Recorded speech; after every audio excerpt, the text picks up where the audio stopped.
Muy buen día nuevamente, estimados estudiantes. En nuestra anterior clase nosotros hemos comenzado el análisis de las fuentes de las obligaciones y nosotros hacíamos mención a una clasificación que se puede evidenciar en nuestro código y es justamente aquella que de carácter moderno, ¿no? Aquella que tiene un carácter moderno. Y es que se va a distinguir las fuentes de las obligaciones que surgen de la voluntad humana de otras fuentes que emanan de la ley, ¿no? De hechos que son reconocidos como aptos e idóneos para poder generar obligaciones. Cuando nosotros hablábamos del tema de las fuentes de las obligaciones, nosotros decíamos que las mismas se refieren a hechos y actos jurídicos idóneos legalmente para generar obligaciones. Son hechos entonces que les van a dar nacimiento a las obligaciones. Y bueno, referíamos que nuestro Código Civil Boliviano, el Código Civil Boliviano, reconoce fuentes que derivan de actos jurídicos y fuentes que derivan de hechos jurídicos. Dentro de las fuentes de los contratos que surgen de los actos jurídicos, es decir, de la voluntad de las personas, nosotros encontramos al contrato. El contrato, que es un acuerdo de voluntades por el cual las partes van a crear, modificar o extinguir situaciones jurídicas. Y también encontramos dentro del acto jurídico como fuente de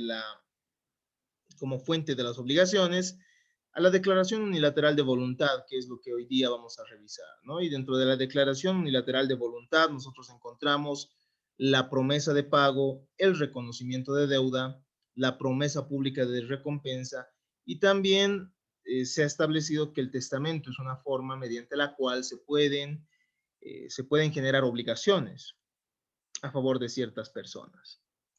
Los hechos jurídicos, es decir, ciertos acontecimientos que no siempre van a surgir de la voluntad del hombre, también pueden generar obligaciones, ¿no?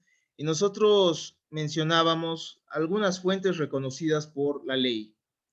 Entre estas, nosotros podemos mencionar al enriquecimiento ilegítimo, el pago de lo indebido, la gestión de negocios, los hechos ilícitos y también esta última parte que, bueno, no la vamos a avanzar debido a que la han podido estudiar en la materia de derechos reales, que se refiere a las limitaciones derivadas de las relaciones de vecindad. Como ustedes ya han visto cuando revisaban seguramente el derecho de propiedad, el mismo no es absoluto y se rige por ciertas limitaciones que se dan en mérito a relaciones de carácter privado y de carácter público. Las limitaciones de carácter público se van a dar por la expropiación y las limitaciones de carácter privado se van a dar por por la búsqueda de buenas relaciones de vecindad, ¿no? Y estas limitaciones que buscan buenas relaciones de vecindad se van a referir a las distancias. Ustedes saben que las personas no pueden construir a cualquier distancia, ¿verdad? Es decir, según se trate de tallos de plantas de tallo alto, de tallo medio o de tallo bajo, la distancia para realizar estas plantaciones va a variar, ¿verdad? Nosotros, además, bueno, ustedes seguro han visto además que hay ciertas limitaciones respecto a las aguas pluviales, hay ciertas limitaciones en lo que respecta a las distancias para las vistas y para las luces. Entonces, esas son ciertas obligaciones que surgen de la ley, ¿no? Que van más allá de la voluntad de los propietarios de ciertos bienes para tener que cumplirse, ¿no? Para tener que cumplirse. El día de hoy vamos a revisar algunas de estas fuentes de las obligaciones que acabo de mencionar en su totalidad. Reitero, las que no vamos a llevar son las limitaciones que van a surgir de las relaciones de vecindad, ya que estas se han visto en derechos reales, ¿verdad? Entonces, nosotros ya habíamos visto en nuestra anterior clase que una de las fuentes de las obligaciones era el contrato. El contrato, habíamos dicho que crea, modifica o extingue, es un acuerdo de voluntades, ¿no? Y que implica varias personas, varios centros de intereses, al menos dos, es un acuerdo de voluntad común, es decir, que el contrato, mientras no se hayan puesto de acuerdo las partes, no existe. Por otro lado, lo que busca el contrato es regular los derechos de los contratantes, ¿no? Es decir, que mediante el contrato se va a establecer de qué forma se va a ejercer el derecho, en qué plazos, bajo qué modalidades, etcétera, ¿no? Y habíamos mencionado algunas peculiaridades como los elementos para la formación de los contratos. Decíamos que para que un contrato exista, para que un contrato se forme, debe existir consentimiento, es decir, una traba, digámoslo así, no una traba propiamente dicho, un acuerdo, un consenso al que lleguen el oferente y el aceptante. Tiene que haber un objeto, ¿no? Que tiene que cumplir con ciertos requisitos establecidos por ley, que hemos mencionado en la siguiente diapositiva podemos ver, ¿no? Según se trate de prestaciones de hacer o no hacer, los requisitos son diferentes a los requisitos establecidos para prestaciones de dar, ¿no? No varían mucho, pero sí tienen peculiaridades. Veíamos que el contrato tiene que tener una causa, es decir, tiene su justificativo según se trate de contratos bilaterales. Si hablamos de contratos bilaterales, el, la causa está en la contraprestación que realice la otra parte. Si es que hablamos de contratos de carácter unilateral, el justificativo, digo, la causa, perdón, va a estar en ese ánimo de liberalidad, ¿no? De realizar ciertas liberalidades. Finalmente habíamos hablado de las formalidades y decíamos que no todos los contratos terminan siendo formales, ¿no? Es decir, que hay contratos que no requieren ni siquiera celebrarse por escrito para perfeccionarse y para surgir en el mundo del derecho, ¿verdad? No, entonces, no es necesario que el contrato sea escrito. Hay algunos que la ley establece que necesariamente deben ser escritos, como el contrato de sociedad, por ejemplo, o aquel que establece el derecho a construir de una persona. Y hay otros que requieren aún de mayores formalidades, esto que lo van a revisar en la materia de contratos, ¿no? Aún de mayores formalidades como el contrato de hipoteca, el contrato de anticresis, el contrato de donación, que requieren la intervención de un notario de fe pública, ¿verdad? Los efectos de los contratos pueden ser de carácter personal o de carácter real. Los contratos, entonces, van a generar efectos personales u obligatorios cuando van a generar una prestación de hacer o no hacer. Estos no transfieren ni constituyen derechos reales y conceden el uso y el goce también de ciertas cosas, pero sin generar un derecho sobre la cosa, propiamente dicha, ¿no? Y esto diferencia, por ejemplo, a un contrato de alquiler de un contrato de compraventa. En el contrato de alquiler no estamos ante efectos reales propiamente dichos, es decir, el inquilino no tiene un derecho sobre la cosa, tiene un derecho por el cual el arrendador concede el uso y goce de una cosa, nada más, pero no es el derecho sobre la cosa propiamente dicho, es decir, no estamos ante un derecho real, ¿no?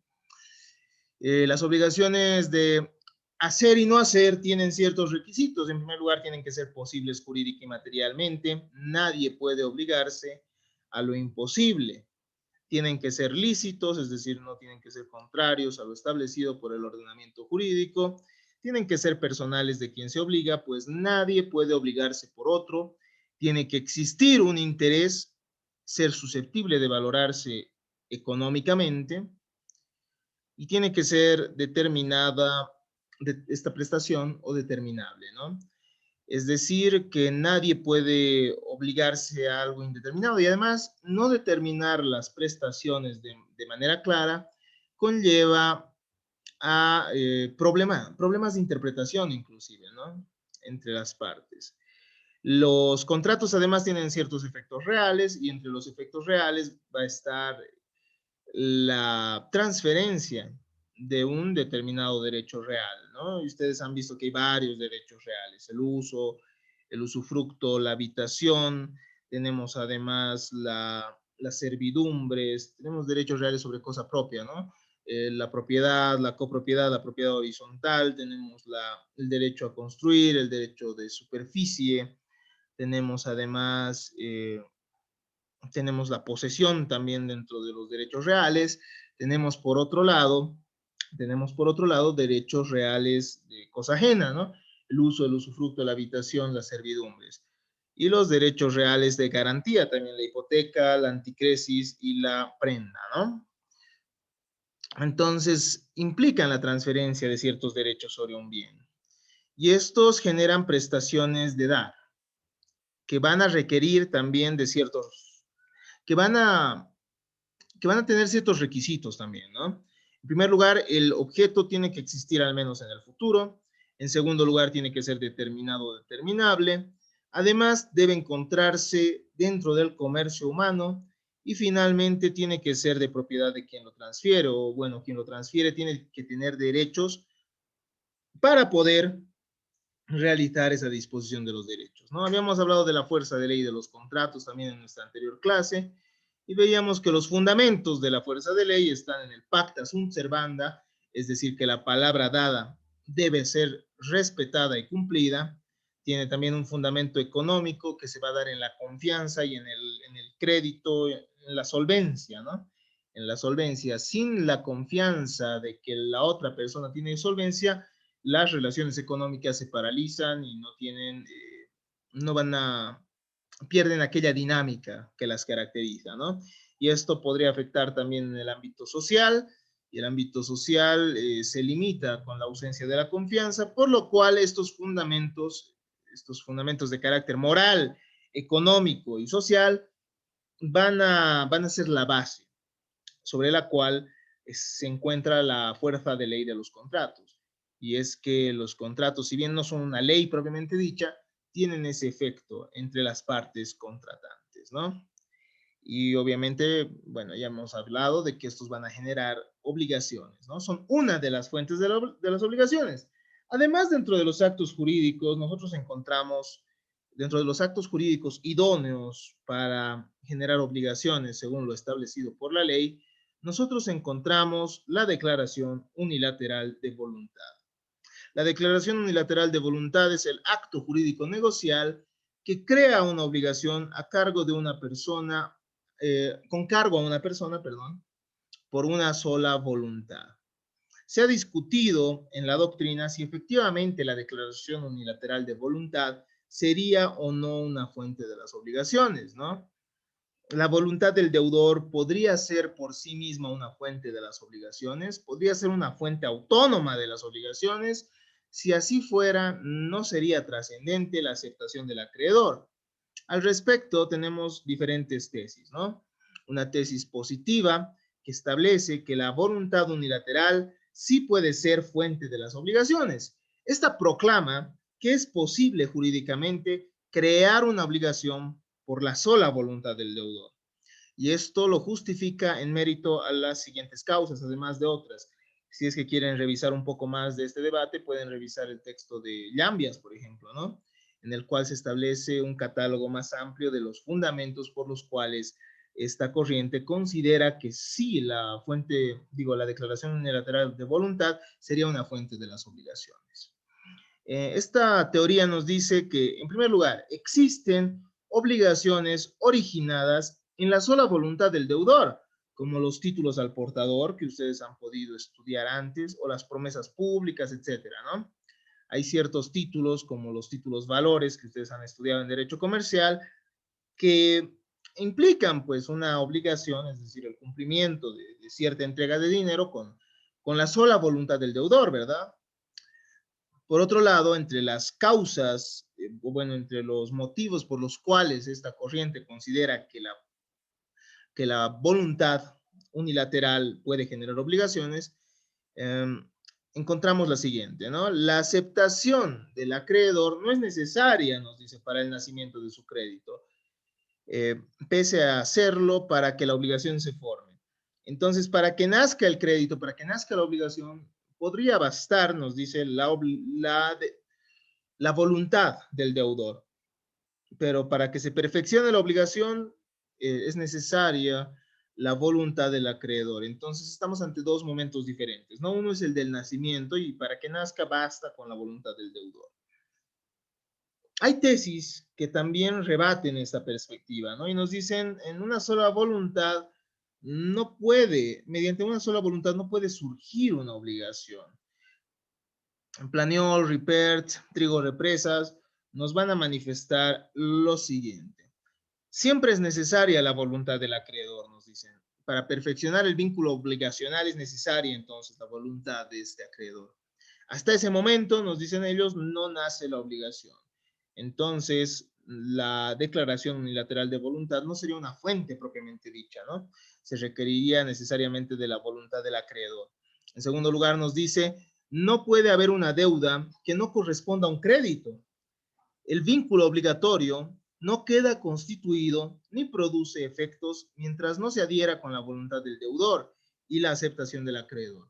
Entonces nos hablan de la estructura de la obligación, ¿no? Por un lado hay un débito y por otro hay facultades del acreedor y no puede haber, nos dicen entonces, una deuda que no corresponda a un crédito.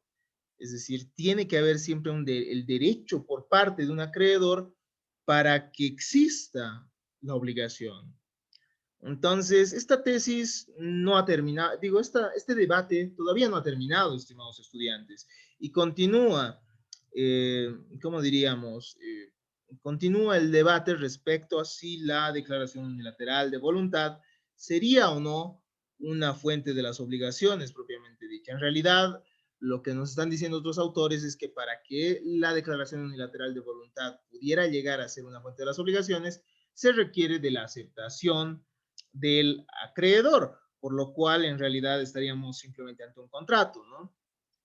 Veamos qué es lo que dice nuestro Código Civil boliviano. Pese a este debate, la declaración unilateral de voluntad sí termina siendo una fuente reconocida por nuestro Código Civil, ¿no? Por nuestra ley. El Código Civil boliviano, en su artículo 955, establece lo siguiente, cito textual, carácter expreso. La promesa unilateral de voluntad, bueno, la promesa unilateral de una prestación solo produce efectos obligatorios en los casos expresamente previstos por la ley. Nosotros podemos evidenciar de esta manera que se admite la eficacia obligatoria de la promesa unilateral de manera limitada a los casos expresamente previstos por la ley. Entre estas formas, nosotros encontramos a la promesa de pago, el reconocimiento de deuda y la promesa pública de recompensa. Entonces, dentro de las fuentes de las obligaciones que pueden surgir por declaración unilateral de la voluntad, nosotros encontramos, como decíamos, el reconocimiento de deuda, la promesa de pago, la promesa pública de recompensa y también el testamento. La promesa de pago y el reconocimiento de deuda parecen ser figuras similares, ¿no? Cuando uno escucha promesa de pago, reconocimiento de deuda, parece que nos encontramos ante una misma figura. Pero vamos a ver que nos encontramos ante figuras diferentes. Por eso nuestro código establece textualmente lo siguiente en su artículo 956, ¿no? La persona a favor de la cual se hace por declaración unilateral promesa de pago o reconocimiento de deuda queda dispensada de probar la relación fundamental cuya existencia se presume, salvo prueba contraria, ¿no? Entonces, promesa de pago o reconocimiento de deuda. Nuestra misma ley está estableciendo que estamos ante dos circunstancias diferentes. Empecemos entonces. La promesa de pago se presenta separada de una contraprestación. Messineo da el ejemplo de la promesa contenida en la letra de cambio o en el cheque, que son válidos como promesas no cartulares, es decir, sin efectos de títulos valores. Entonces, estimados estudiantes, una persona puede comprometerse a entregar una suma de dinero, por ejemplo, sin establecer cuál es el motivo por el cual lo está haciendo, ¿me entienden? Esa es una promesa de pago, que si bien adolece de la forma que tendrían que tener los contratos, tiene a su favor una presunción, ¿no? Una presunción que establece que ya no habría que probar la relación jurídica que existe. Por un lado, entonces, tenemos al promitente, que se obliga por su sola declaración de voluntad a una determinada prestación en favor de una persona indeterminada. Y por otro lado, tenemos al destinatario de tal declaración, cuya identidad no será conocida sino hasta el momento en que formule su aceptación, determinándose a partir de allí al sujeto recipiendario de la prestación a cargo del promitente. Yo puedo establecer entonces mediante un título que voy a encargarme del cumplimiento de una obligación a favor de una persona, ¿no? Mediante, por ejemplo, un vale para un negocio que yo administro, ¿no? Yo puedo poner vale por una cena en eh, en una, qué sé yo, en una boleta, y esto va a determinar que yo tengo que cumplir. Esto es una promesa de pago, ¿no? Si se dan cuenta. Por otro lado, tenemos el reconocimiento de deuda. Según la doctrina, no es un acto constitutivo de una obligación propiamente dicho, ¿no? Sino estamos ante una declaración de la obligación. Es decir, que ya existía antes una obligación y nosotros simplemente, mediante el reconocimiento de deuda, estamos aceptando que existe tal. El reconocimiento de deuda cumple la función práctica de que unilateralmente, es decir, independientemente de la aceptación del acreedor, establece la certeza de la existencia de la deuda a cargo del promitente o deudor, ¿no? El dinamismo de la causalidad eficiente de la promesa de pago y el reconocimiento de deuda descansa en la existencia de una obligación preexistente, nos dicen, cuyo deber de probar queda dispensado por la presunción juris tantum prevista por el artículo 956. Entonces, estimados estudiantes, si existe una promesa de pago o un reconocimiento de deuda, la ley le otorga una presunción juris tantum para no tener que demostrar la existencia de la obligación. Si uno tiene a su favor un título que establece que se le tiene que cumplir una prestación o tiene un documento en el cual se está reconociendo una obligación anterior, entonces la ley establece que ya no es necesario probar esa relación, ¿no? Ya se puede pedir el cumplimiento de la misma, a menos que se demuestre que la misma no existe, ¿no? Por eso es una presunción juris tantum, porque admite prueba en contrario. Además de estas dos formas, es decir, la promesa de pago y la promesa de pago y el reconocimiento de deuda, nosotros encontramos dentro de las fuentes de las obligaciones por declaración unilateral de voluntad a la promesa pública de recompensa. Cuando nosotros hablamos de la promesa pública de recompensa, nos referimos a actos jurídicos unilaterales por los cuales el agente se compromete a satisfacer una prestación a favor de quien realice el acto impuesto como condición. Este tipo de promesa es también un negocio causal, nos dice Francesco Messineo, porque su finalidad es obtener un resultado por parte del promitente, la organización de una situación o el verificativo de una acción por obra del promisorio y que tiene el carácter de conditio juris o carga. ¿A qué nos referimos con esto? Una persona entonces puede obligarse ante el público indeterminado a cumplir una obligación, siempre y cuando se cumpla con una determinada condición, ¿no? El ejemplo típico es el de mascotas extraviadas, ¿no?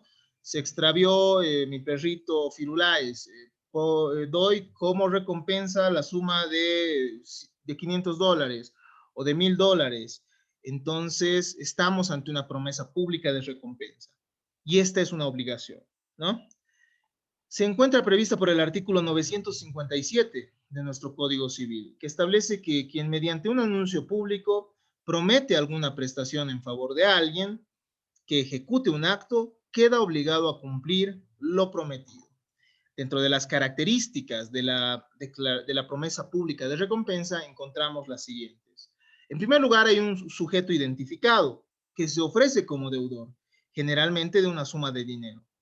En segundo lugar, uno o más sujetos no identificados van a ser la otra parte, ¿no? Y a esto se refuta como futuros acreedores en caso de cumplir la condición. Si estos encuentran al perrito, entonces ellos tendrán a su favor esa creencia, ¿no? Tendrán ese crédito.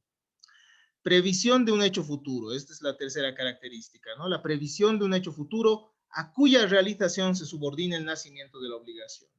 Hay un hecho, entonces, que si se cumple, amerita el nacimiento de la obligación.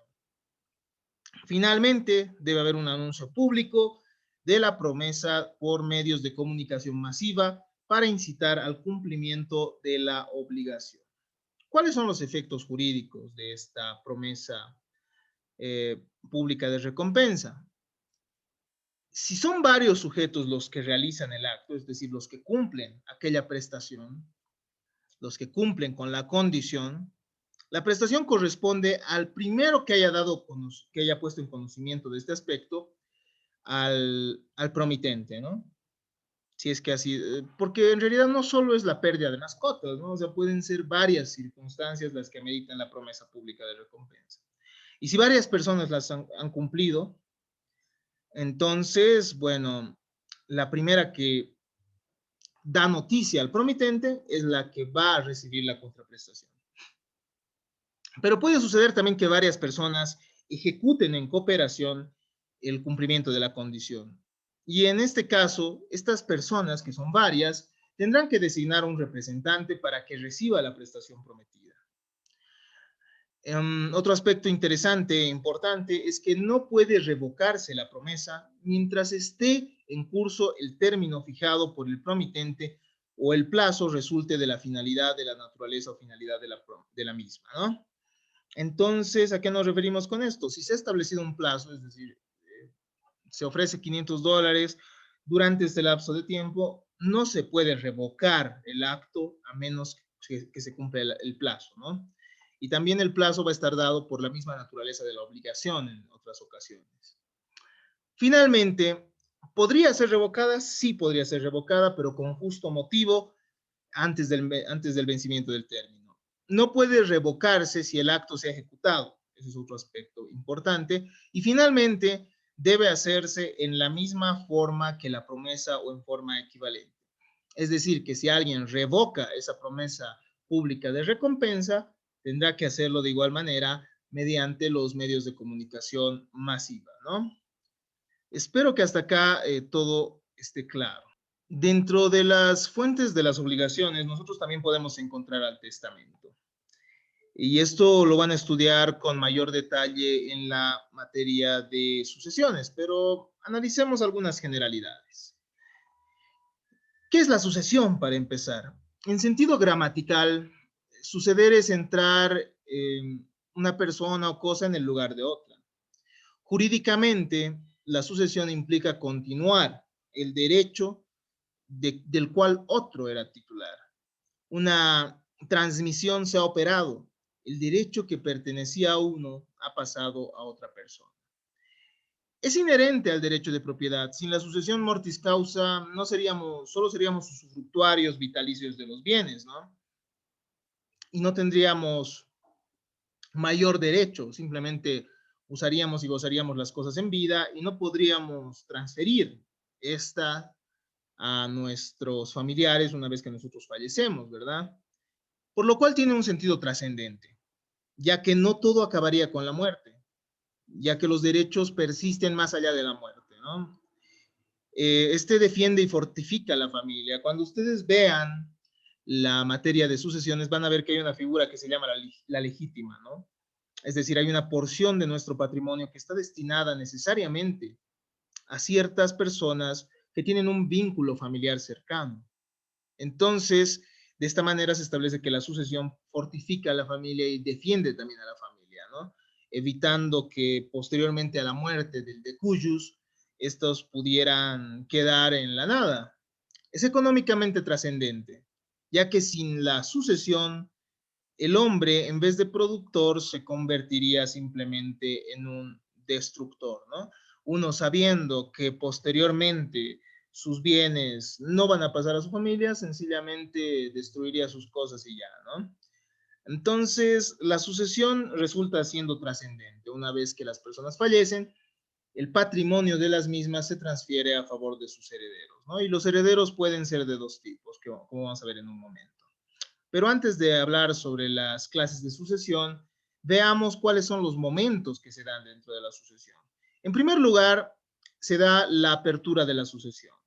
La sucesión se abre con la muerte real de una persona o también con la declaración de muerte presunta, ¿no? Esto que ustedes han podido estudiar en la materia de Derecho Civil 1. Y es que al final, cuando una persona se ha desvinculado de su círculo social y no se desconoce de su paradero y no se tiene noticias de ella, puede, bueno, puede lograrse en primer lugar la declaración de ausencia, ¿no? En primer lugar hay un momento que es la ausencia presunta. Después se declara la ausencia propiamente dicha y finalmente el fallecimiento presunto, ¿no?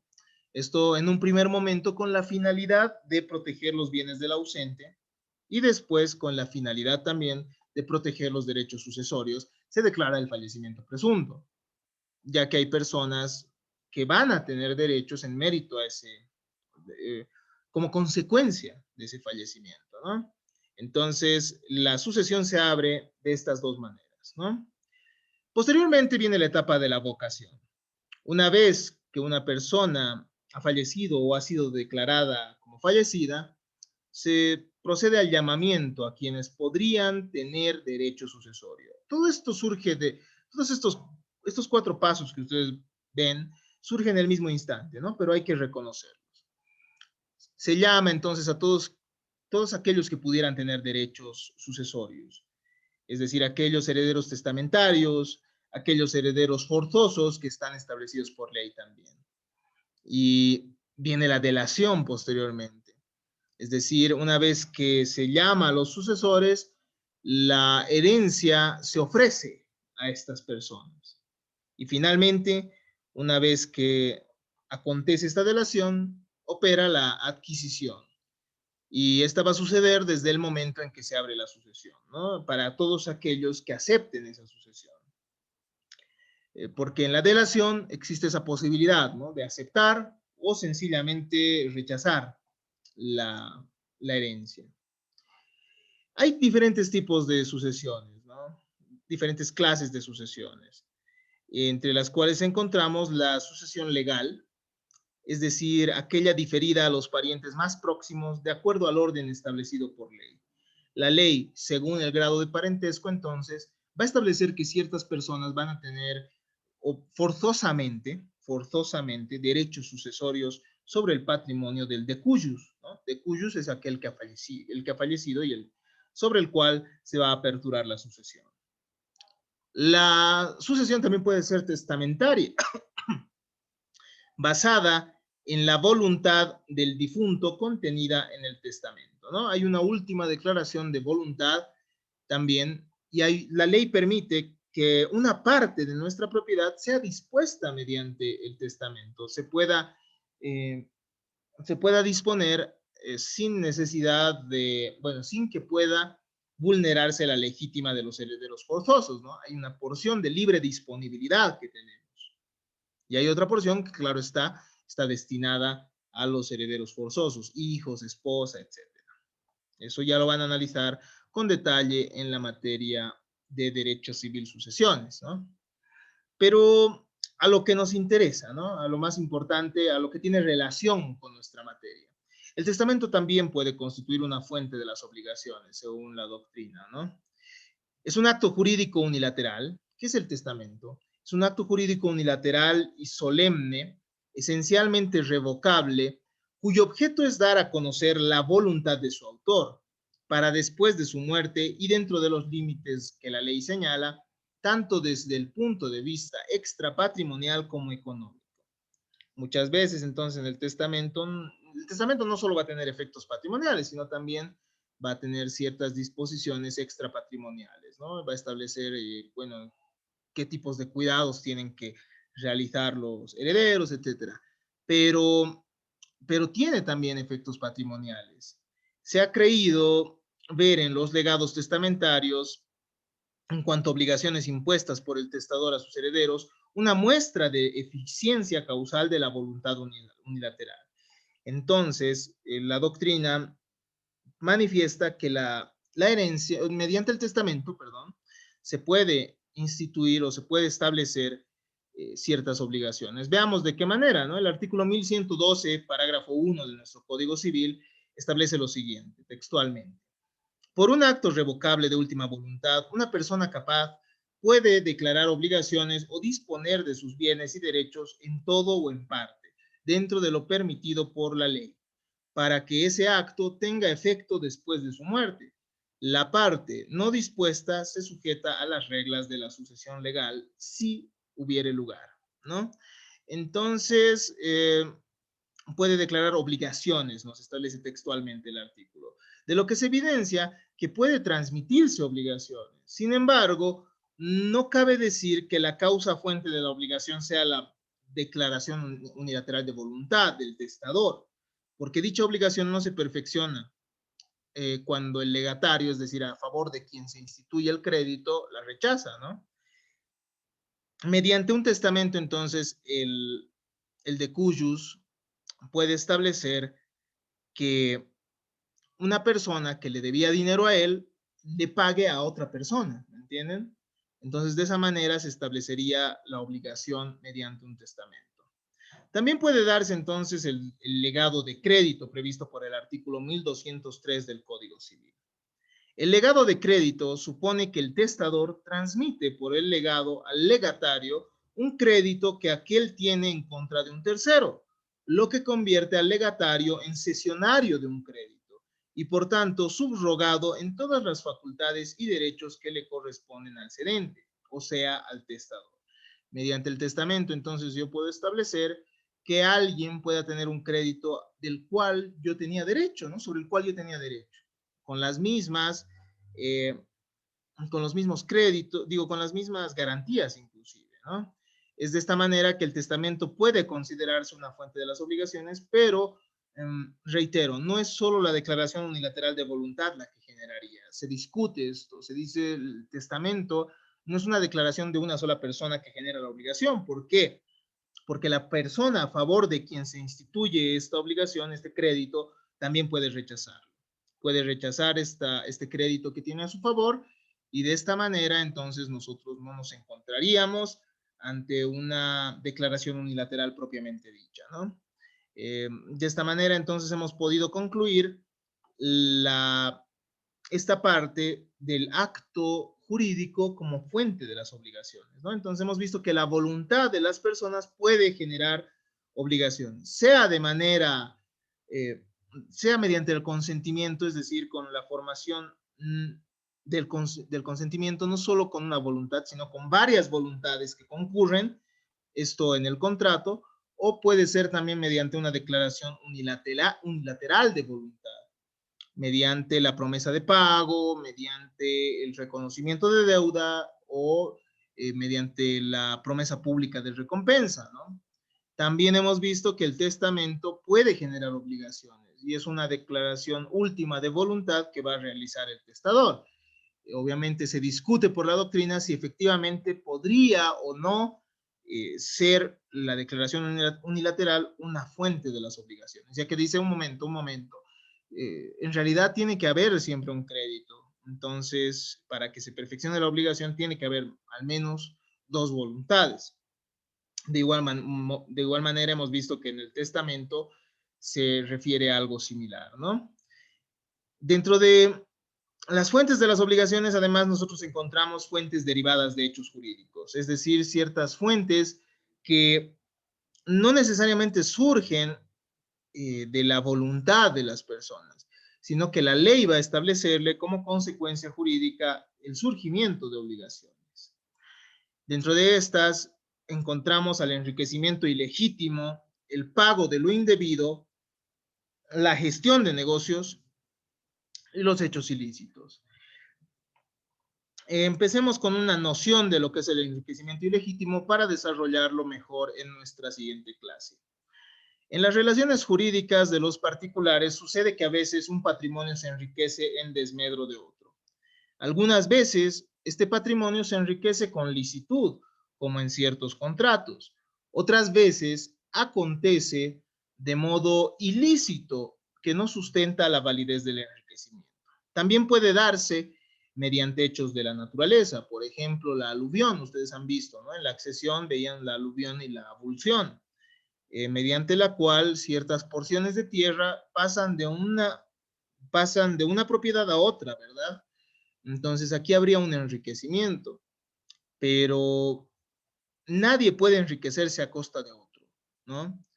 Estos casos que hemos mencionado son de enriquecimiento ilegítimo y pueden verse integrados por numerosísimas hipótesis.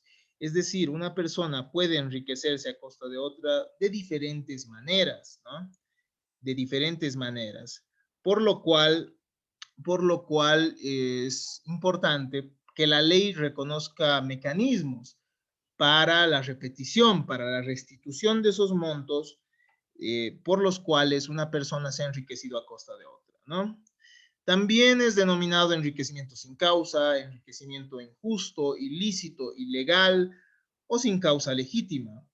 En todo enriquecimiento ilegítimo hay un cambio patrimonial que se traduce en beneficio para uno y perjuicio para otro. Es necesario, no basta con que uno se haya enriquecido para que haya el enriquecimiento ilegítimo. Tiene que haber necesariamente el empobrecimiento de otra persona y un nexo causal entre ambos.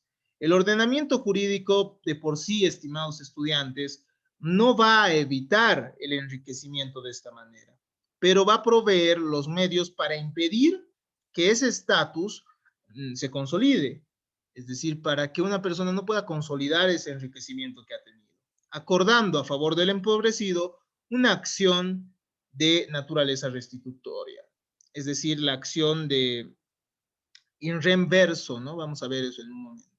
Bueno, no en un momento, yo creo en la clase que viene. El enriquecimiento ilegítimo, entonces, es una fuente de las obligaciones por la cual una persona tiene ventaja patrimonial frente a otra persona sin fundamento de legitimidad. Vamos a revisar en nuestra siguiente clase sus antecedentes, vamos a ver cuáles son también los requisitos para que ésta opere y vamos a analizar un poco más entonces en la clase que viene. Si es que tienen algún comentario, alguna duda, los mismos siempre son bienvenidos. Muchas gracias por su atención. Hasta aquí nuestra grabación del día de hoy.